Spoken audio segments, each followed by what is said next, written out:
کہ جمہوریت کے لیے یہ قربانیاں ہم نے دیں، آزادی کے لیے یہ قربانیاں ہم نے دیں، مساوات اور رواداری کے لیے دیں، اور سماجی انصاف کا بول بالا کرنے کے لیے قربانیاں دیں، آئین، قانون اور میرٹ کی بالادستی کے لیے یہ قربانیاں دیں، سماجی اور معاشی استحصال کا خاتمہ کرنے کے لیے یہ قربانیاں دیں،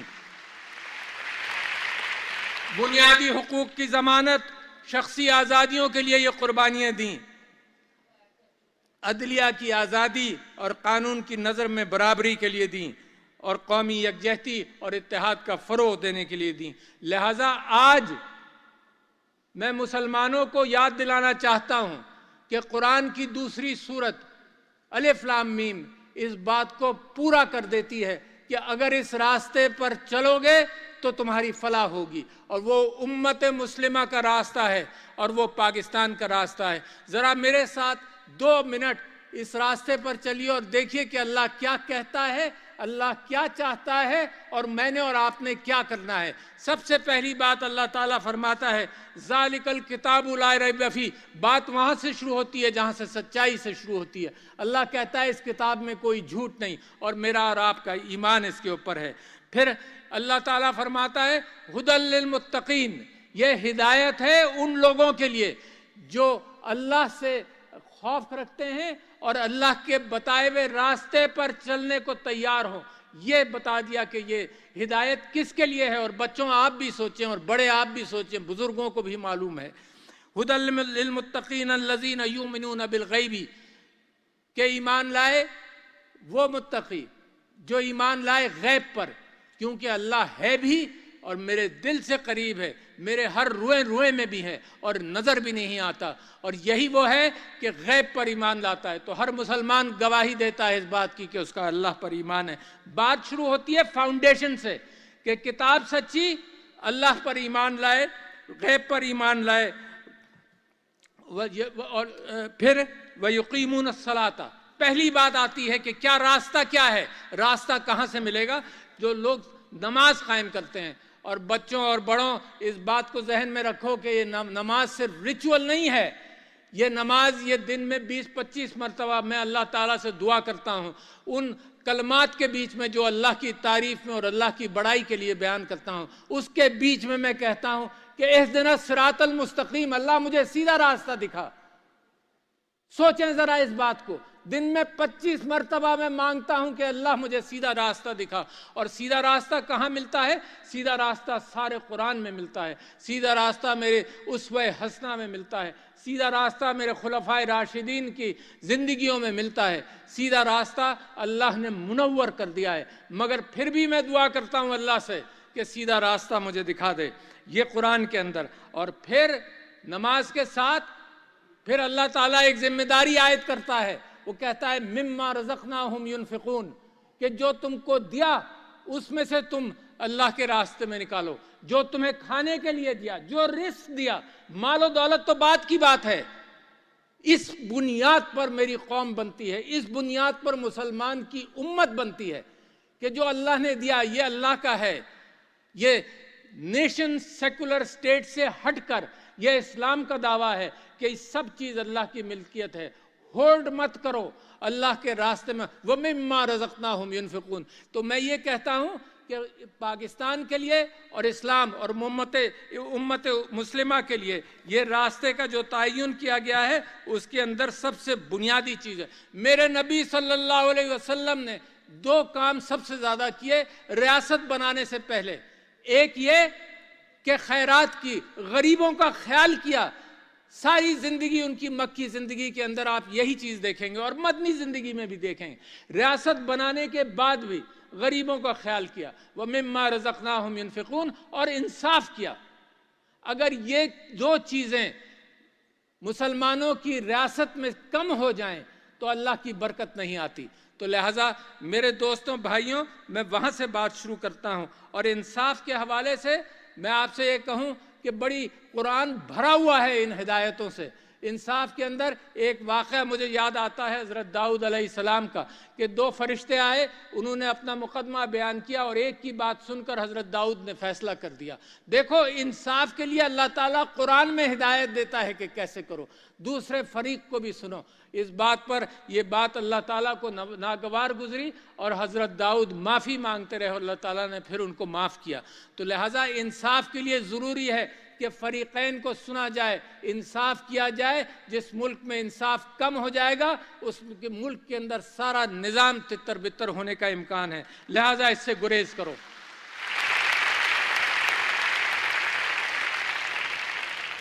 میں آپ کو یہ بتانا چاہتا ہوں کہ قائد اعظم محمد علی جناح نے، میں نے آپ سے ذکر کیا علامہ اقبال، سر سید احمد خان، پھر جب پاکستان بنا تو قائد اعظم محمد علی جناح کیا کہتے ہیں، یہ میں پڑھ کر سنانا چاہتا ہوں، اہم کلمات ہیں ان کے۔ وہ کہتے ہیں کہ اسلام ہماری زندگی اور ہمارے وجود کا بنیادی سرچشمہ ہے۔ ہم نے پاکستان کا مطالبہ زمین کا ایک ٹکڑا حاصل کرنے کے لیے نہیں کیا تھا، بلکہ ہم ایک ایسی تجربہ گاہ حاصل کرنا چاہتے تھے جہاں اسلام کے اصولوں کو آزما سکے اور اسلام قائم کریں۔ یہ اسلامیہ کالج میں 13 جنوری 1948 کو قائد اعظم نے فرمایا۔ تو میں یہ سمجھتا ہوں کہ بدقسمتی ہے کہ ہم اس راستوں سے اگر دوری کریں گے تو معاملات خراب ہوں گے۔ قائد اعظم نے کیا فرمایا؟ قائد اعظم نے کہا جابری والی بیماری سے نکلو، نیپاٹزم، اقربا پروری سے نکلو، میرٹ کو فروغ دو، اتحاد کرو آپس میں، سماجی و معاشی انصاف کرو۔ میں یہ سمجھتا ہوں کہ اسلام کی بتائی ہوئی اقدار کو ہمیں اپنانا چاہیے، اور اگر آپ اسلام کی بتائی ہوئی اقدار کو اپناتے ہیں تو میری امت میں میرے نبی صلی اللہ علیہ وسلم نے اور خلفائے راشدین نے اس کی زندگی بھر مثال دی۔ میرے نبی صلی اللہ علیہ وسلم پیٹ پر پتھر باندھتے تھے، لوگوں کو کھلاتے تھے۔ میرے خلفائے راشدین نے مسلسل اس بات کا اہتمام کیا کہ لوگوں کے اندر وہ ہمدردی رہے، غربت کا خاتمہ ہو۔ سب سے بڑی بات کہ غربت کے خاتمے کی کوشش کی۔ جب مال و دولت آتا تھا تو ایک ایک دن کے اندر لاکھوں درہم بانٹ دیا کرتے تھے۔ بی بی عائشہ رضی اللہ عنہا کے پاس لاکھوں درہم آئے، سارے دن میں بانٹ دیے۔ کوئی بینکوں کا تصور نہیں ہوتا تھا، یقیناً بینک بھی ضروری ہوں گے، مگر ایک دن میں بانٹ دیے۔ رات کو ان کی انہوں نے ملازمہ سے پوچھا کہ کچھ ہے کھانے کے لیے، تو ملازمہ نے کہا کہ 1 درہم بھی اگر آپ رکھ لیتی تو رات کا کھانا ہو جاتا۔ یہ ہیں وہ لوگ جنہوں نے پاکستان کی داغ بیل ڈالی، کبھی اس کو بھولنا مت۔ یہ ہیں وہ لوگ جنہوں نے مسلم امہ کو دکھایا کہ غریب پروری کرو، لوگوں کا خیال کرو۔ ریاست تو بعد میں آئی ہے، ریاست تو صرف اس بات کا اہتمام کیا ہے کہ قرآن نے اور اللہ نے آپ لوگوں سے کیا چاہا تھا۔ میں آپ سے یہ کہنا چاہتا ہوں کہ غربت کا خاتمہ 2 چیزوں سے عام طور پر ہوتا ہے، اور دنیا نے اس پر عمل کیا، کیونکہ میرے ملک کے اندر غربت کے حوالے سے مجھے اور آپ کو مقابلہ کرنا ہے۔ آپ ہیں ایلیٹ، میں آپ سے ہی التجا کروں گا، آپ کریں گے اہتمام اس بات کا، غریب نہیں کرے گا، آپ کریں گے۔ غریب صرف آواز اٹھاتا رہے گا، تکلیف کا احساس دلاتا رہے گا، مگر آپ کریں گے۔ اور کیسے کریں گے؟ تعلیم کی بہتات کریں گے، ہر شخص ہر بچے کو اسکول میں بھیجیں گے۔ اور آج میں اعادہ کرنا چاہتا ہوں اس بات کا کہ 2,70,000 بچے 2,70,00,000 بچے پاکستان میں اسکولوں کے باہر ہیں۔ 2,70,00,000 بچے اسکولوں کے باہر ہیں۔ کیسے پاکستان کی تیاری ہوگی؟ اور جس کو اس کی مثال اس طرح سے جوڑتا ہوں کہ جو لوگ ٹیکس دیتے ہیں وہ بھی محدود ہیں، تو لہٰذا جو ٹیکس دیتے ہیں، مراعات یافتہ طبقہ ٹیکس دیتا ہے اور جو بیچارے سیلریڈ کلاس ٹیکس دیتے ہیں، وہ بوجھ اٹھاتے ہیں ان لوگوں کا جو ٹیکس چوری کرتے ہیں۔ تو آپ چند ایلیٹ، چھوٹا فیصد، چند فیصد ایلیٹ، کیا یہ بوجھ اٹھا سکتے ہیں اس ملک کا جب آپ باقی قوم کو ان پڑھ چھوڑ دیں؟ تو لہٰذا میں سمجھتا ہوں غربت سے نکاسی کا بنیادی معاملہ اس بات کا ہے کہ بچوں کو اسکول میں بھیجا جائے، اس کے لیے ایک الگ گفتگو ہو سکتی ہے۔ دوسری بات، جن قوموں نے ملکوں کو غربت سے نکالا ہے انہوں نے اچھی صحت کا اہتمام کیا ہے. تو میں یہ چاہتا ہوں کہ قوم کا فوکس اچھی صحت پر آئے، اور اچھی صحت کے لیے بہترین راستہ وہ ہے جو پریونشن کا ہے، جو احتیاط کا ہے. اور آپ نے کووڈ کے اندر دیکھا کہ جب میری قوم نیت کر لیتی ہے کوئی کام کرنے کا تو میری قوم اس میں سرخرو ہوتی ہے. برابر کے ممالک میں بے انتہا اموات ہوئیں، مگر میری قوم نے جب جستجو کی اور سب نے مل کر اور اللہ سے راستہ جوڑے رکھا تو میری قوم کے اندر اموات کم ہوئیں. صحت کے اندر پریونشن، طہارت، احتیاط بے انتہا ضروری ہے.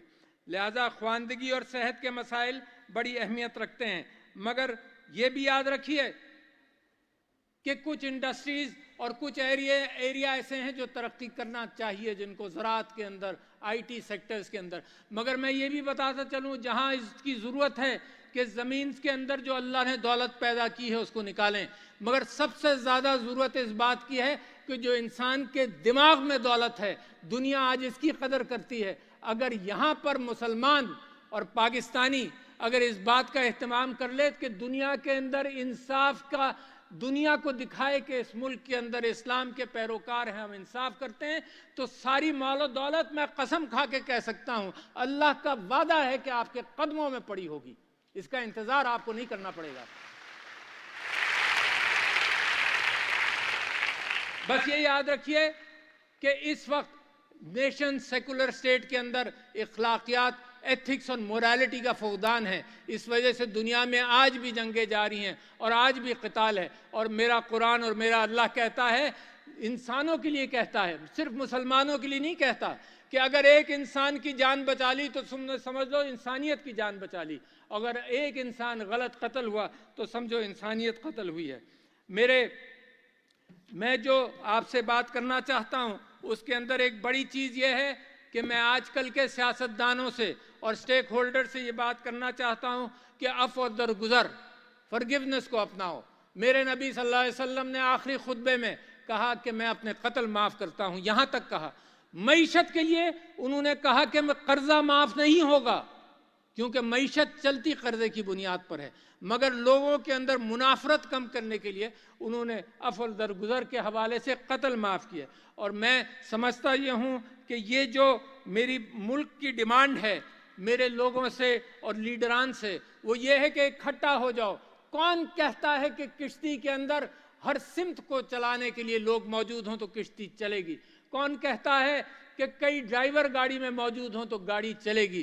قائد اعظم نے فرمایا تھا یونٹی، فیتھ اینڈ ڈسپلن، اتحاد، تنظیم اور ایمان، یہ چیزیں ہیں جو قوم کو بناتی ہیں. اس کے اندر سب سے بنیادی چیز اتحاد ہے. ابھی وقت نہیں گیا، پاکستان کے لیے راستے کھلے ہیں اس وجہ سے کہ دنیا کے اندر جو قتال آپ دیکھتے ہیں، ساری دنیا کے اندر پچھلے 100 سال کے اندر جو قتال ہوا ہے، تو اسلام امن کا دین ہے، امن کا راستہ ہے. اور اسی سلسلے میں آپ سے یہ کہوں کہ جب اسلام کے حوالے سے گمراہی پیدا کی جاتی ہے اور جس اسلام کے حوالے سے ڈیسیکریشن ہوتا ہے، قرآن کی بے حرمتی ہوتی ہے اور ناموس رسالت پر حملے ہوتے ہیں، تو ہم دنیا سے کہنا چاہتے ہیں کہ یہ پرامن مذہب ہے، یہ پرامن مذہب ہے. ہم اپنے نبی سے، اپنے قرآن سے محبت کرتے ہیں. اور قرآن کے اندر اس پہلی صورت میں ہی آیا کہ جو تم پر، میرے نبی کے اوپر اللہ کہتا ہے جو تم پر ایمان لائے اور تم سے قبل لوگوں پر ایمان لائے، حضرت داؤد، حضرت موسیٰ، حضرت عیسیٰ.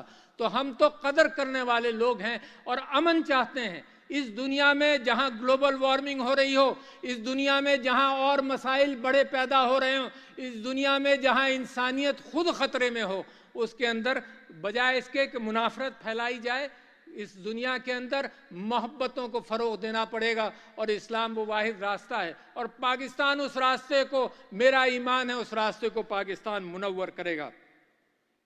میں چند چیزوں سے مزید آپ کی توجہ دلانا چاہتا ہوں. قائد اعظم نے فرمایا کہ جب تک عورت شانہ بشانہ ساتھ نہیں چلے گی کوئی ملک ترقی نہیں کر سکتا. بی بی خدیجہ رضی اللہ عنہا was a business woman. یہ قوم کی، یہ آپ کی ذمہ داری ہے کہ سڑکوں پر ہراساندگی نہ ہو. یہ آپ کی ذمہ داری ہے کہ عورت جب حق روزی تلاش کرے جیسے مرد حق روزی تلاش کرتا ہے تو اس کے لیے راستہ سیف ہو، ورنہ نتیجہ یہ ہے کہ پاکستان نصف آزادی کو پوری طرح سے اپنے جی ڈی پی کے اندر اور اپنی محنت مزدوری کے اندر جب استعمال نہیں کر پا رہا تو ترقی نہیں ہوگی۔ قائد اعظم اپنی بہن کو اپنے ساتھ رکھا، اور قائد اعظم کے ایک واقعہ بڑا مشہور ہے کہ اپنی بیوی کے ساتھ جب وہ ایک جلسے میں لکھنؤ میں گئے تو وہاں باہر روک لیا گیا ان کو، مریم جناح کو، تو قائد اعظم گاڑی میں بیٹھے تھے، وہ واپس آئیں کہ جلسے میں مجھے نہیں جانے دے رہے، تو قائد اعظم نے اپنی جیب سے اپنا انویٹیشن کارڈ اس کو دیا کہ اب تم کو کوئی نہیں روکے گا۔ تو یہ وہ لیڈران ہیں میرے نبی صلی اللہ علیہ وسلم سے چل کر، جنہوں نے عورت کی وراثت قرآن کے اندر اللہ تعالیٰ نے ڈال دی، جبکہ مغرب میں وراثت 20ویں صدی کے شروعات میں آئی۔ تو یہ آپ کو ایج تھا اور آپ کو ایج ہے، اور دنیا آپ سے آگے نکل جائے تو میری آپ سے درخواست یہ ہے کہ پسے ہوئے طبقے کو اٹھاؤ گے تو ترقی کرو گے۔ جس کے اندر ان پڑھ بچے، جس کے اندر ان پڑھ بچوں کو اور جس کے اندر عورت کو تحفظ فراہم کر کے آگے لایا جائے، یہ وہ چیزیں ہیں جس کی یاد دہانی میں کرا رہا ہوں، کوئی نئی بات میں نہیں کر رہا۔ یہ وہ جس کا تجدید عہد ضروری ہے، جس دن سالگرہ ہو اسی دن تجدید عہد ہو، کہ یہ ہم کرنا چاہتے ہیں۔ میں آپ لوگوں سے یہ بات کرنا چاہتا ہوں، اپنے کشمیری بھائیوں کے ساتھ یکجہتی کا اظہار کرنا چاہتا ہوں کہ اقوام متحدہ کی قراردادوں کی بنیاد پر ہم یہ سمجھتے ہیں کشمیر بنے گا پاکستان، ہم یہ جانتے ہیں کہ ان کے اوپر ظلم اور ستم ہو رہا ہے، ہم یہ کہتے ہیں کہ ہم انشاءاللہ کشمیر جب بنے گا پاکستان تو آج ہم دنیا سے درخواست کرتے ہیں کہ ہم نے اقوام متحدہ پر بھروسہ کر کر اپنا فائل اقوام متحدہ دنیا کی اقوام کے سامنے رکھا اور آج تک اس کے اوپر کوئی عمل نہیں ہوا، تو ان کو ہم اپنی دوستی اور اپنا ساتھ ہم ان کو بتانا چاہتے ہیں کہ ہم ساتھ کبھی نہیں چھوڑیں گے۔ دوسرے، میں تمام اسلامی ممالک، اپنے دوست ممالک، تمام ممالک کا شکریہ بھی ادا کرنا چاہتا ہوں کہ ہماری ضرورت کے وقت وہ ہماری مدد بھی کرتے ہیں، جس میں چین، سعودی عرب، متحدہ عرب امارات، ایران، ترکیہ، خلیجی ممالک، OIC اور دیگر دوست ممالک کا خاص طور پر شکریہ، جنہوں نے ہر مشکل میں ہمیں آسانی کا راستہ دکھایا۔ اور اپنی گفتگو کا اختتام کرنا چاہتا ہوں قرآن پر، قرآن کی آخری سورت پر، قُلْ اعوذ برب الناس ملک الناس الہ الناس، اس کا ترجمہ جو ہے وہ سنیں۔ میں پناہ مانگتا ہوں پھر کہ دیکھو، جب میں نے آپ سے گزارش کی کہ اسلام کا راستہ، اپنا کردار، اپنے گھر، ہر چیز کے اندر کردار کو پختہ کرو، تو پھر اس کے ساتھ ساتھ میں یہ چاہتا ہوں اس بات کو میں کلوز کروں دو چیزوں پر۔ ایک تو یہ ہے کہ اللہ تعالیٰ فرماتا ہے کہ پناہ مانگو اللہ سے، اپنے رب سے، اپنے الہ سے، کہ جو لوگ وسوسے ڈالتے ہیں دل میں، پھر ڈاؤٹ سے نکل جاؤ، پھر قائد اعظم کی بات کے ایمان پر پورا ایمان رکھو، ڈاؤٹ سے نکل جاؤ۔ تو لہٰذا یہ بہت ضروری ہے کہ کوئی بھی کہے کہ پاکستان ایسا، پاکستان ویسا، میں آپ سے وعدہ کرتا ہوں، آپ اپنے آپ سے وعدہ کیجئے کہ پاکستان بہترین ترقی یافتہ ملک بنے گا۔ چند سالوں کی بات ہے، اس سے زیادہ کی نہیں، اگر آپ نے دامن پکڑ لیا اور اگر اس پر عمل کیا آپ نے، تو مجھے یقین ہے، کیونکہ اللہ تعالیٰ فرماتا ہے اگر آپ نے ان چیزوں پر عمل کیا تو جب میری زمین منور ہوگی، جب میرے لوگوں کا سورج چمکے گا، اور جب افلاس مٹے گی، جب ملک میں محبتیں بڑھیں گی، جب تعلیم سب کو ملے گی، جب انصاف کا بول بالا ہوگا، جب آئین کا وعدہ پورا ہوگا، تب اللہ بشارت دیتا ہے قرآن کی دوسری سورت کے اندر، اولئک علی ھدی من ربہم واولئک ھم المفلحون، کہ یہ وہ لوگ ہیں جن کو اللہ کی ہدایت پہنچ گئی اور یہ وہ لوگ ہیں جنہوں نے فلاح پایا۔